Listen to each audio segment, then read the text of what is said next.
2008 was the biggest financial crime in history, and they got away with it. On my podcast, Under the Skin, available from Luminary, link in the description, I talked to the Wolf of Wall Street, Jordan Belfort himself. Woo!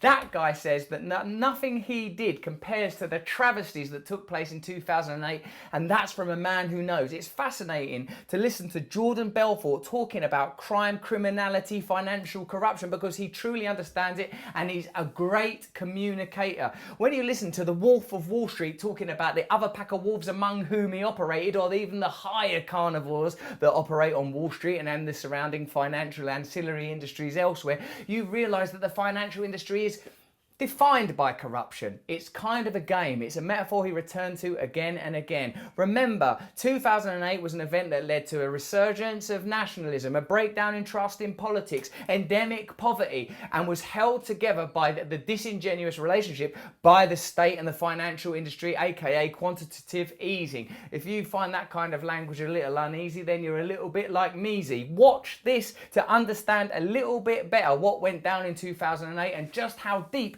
that criminality runs.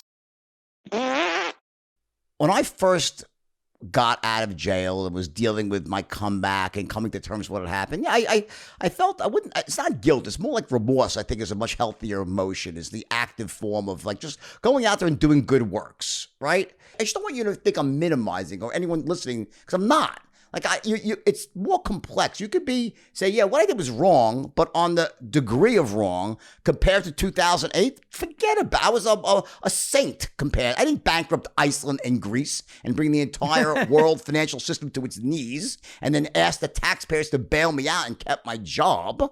And I think that's why for the most part, I think I'm pretty well loved by most people in the world that understand. Like I have so many fans, so they get that. They realize that the people that really did stuff never went to jail, never paid for their crimes, and they're still in power, right? And that doesn't bother me. I think it's just a fact that most rational people know at this point that, you look at the end of the movie The Big Short, which I loved, and there's this like false ending. And then all the bad guys, they all went to jail. Ha, just kidding. No one went to jail. And there's one poor schnook who did nothing that served as the fall guy that did a year and he was like a low level guy and everybody else got off, right? And people, we laugh, but inside we know it's not right.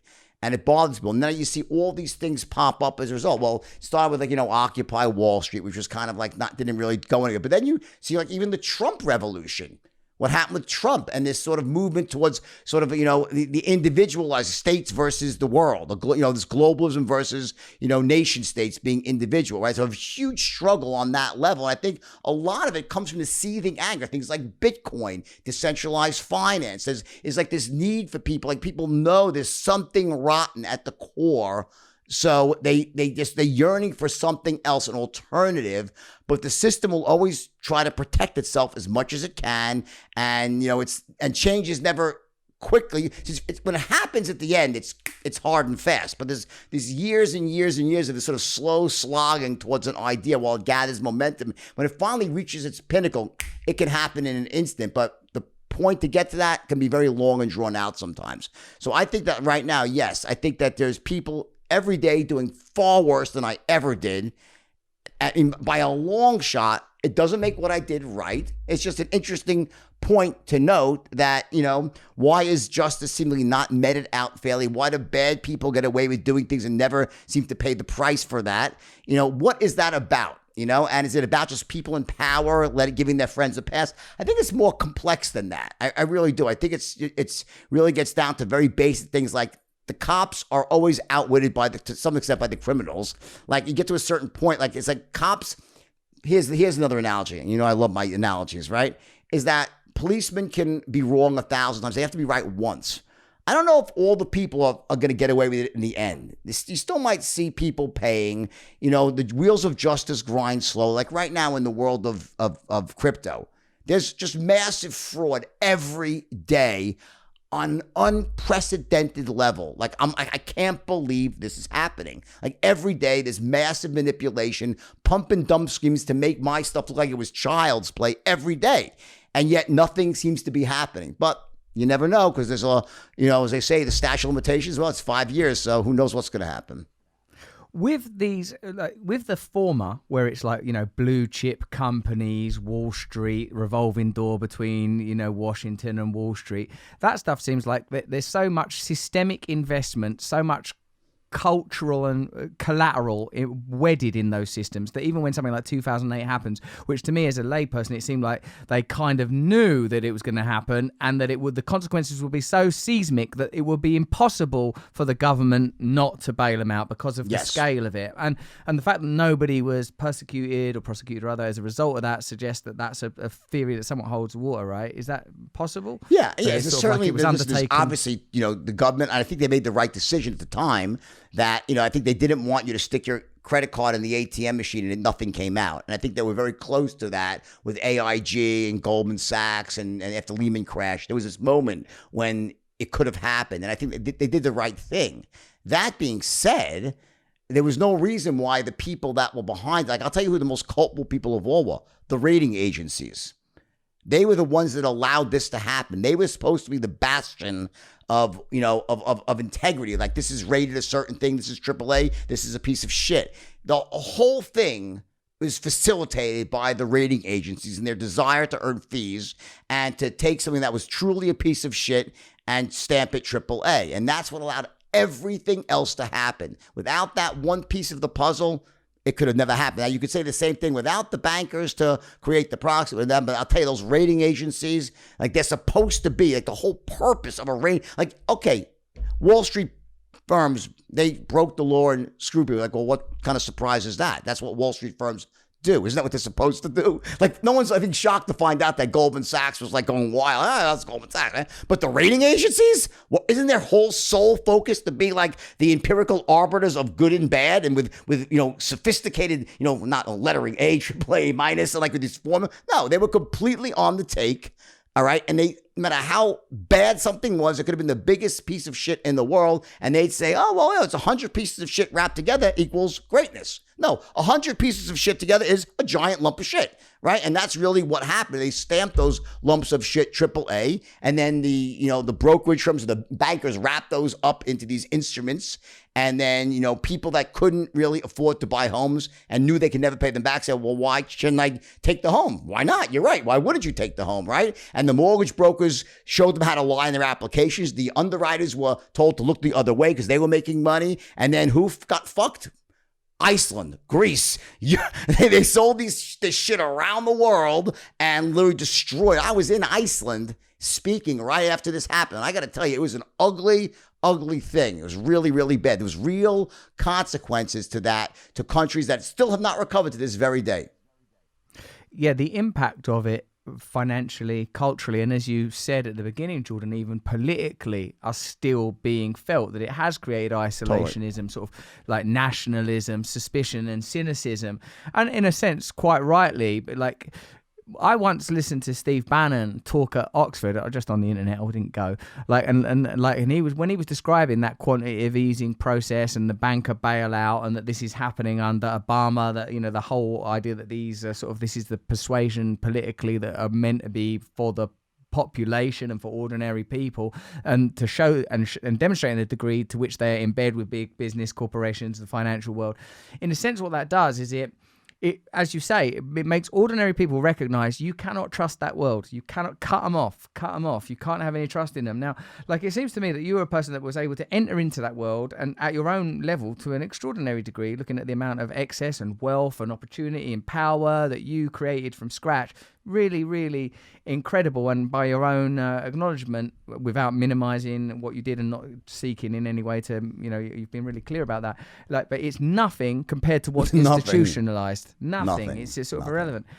And what could ever, like, I was just wondering for a moment there, what would have happened? Like, I understand what you're saying, like, we go to the ATM and no cash would come out. If, like, AIG was allowed to fold and Goldman Sachs, if all those things crash, it's a sort of de facto revolution, right? It's like, so, like, the system would have collapsed. Is that right? I think it would have been very similar to what happened in the 30s. I think there would have been a massive depression, economic contraction, huge unemployment.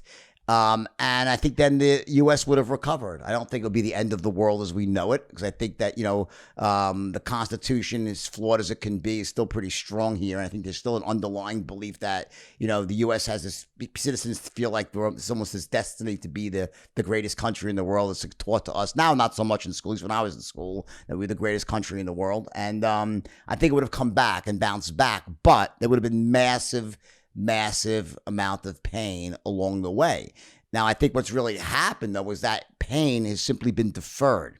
It's been transferred onto our children and our grandchildren because, there's this sort of entity, this gigantic octopus that sits on top of the economy. It's not Goldman Sachs, it's the Federal Reserve that literally has the ability to just print as much money as they want, and they basically debase the financial system's fiat currency, and they, printed trillions upon trillions of dollars. They call it quantitative easing, so they put fancy labels on it to show there's some science and mathematics behind it, and it's a good thing.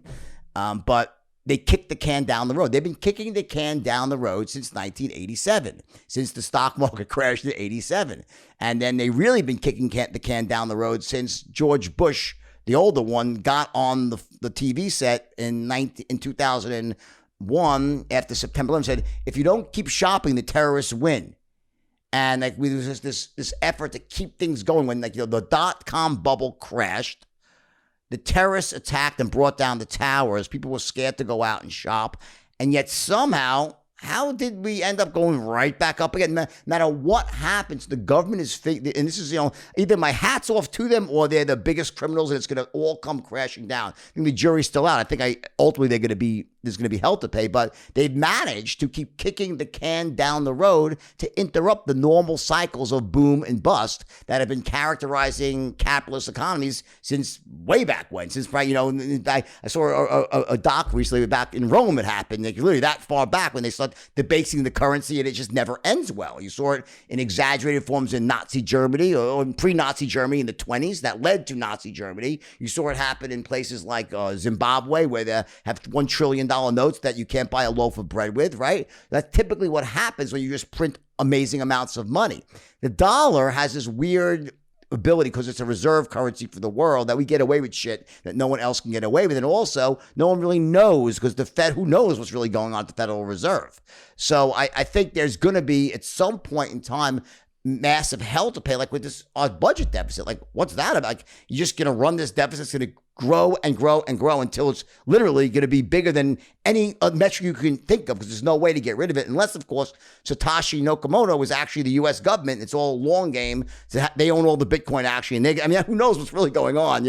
Nothing would shock me at this point. You know what I'm saying? But, they've been kicking the can down the road since 2001 in a big way. And at some point, something's got to give. So it's ultimately an artificially sustained system. So when there's that kind of pragmatic discourse around free market capitalism, it's the best of all possible alternatives. No other system would work. You can't decentralize finance. You can't have people trading. You can't have alternative financial systems.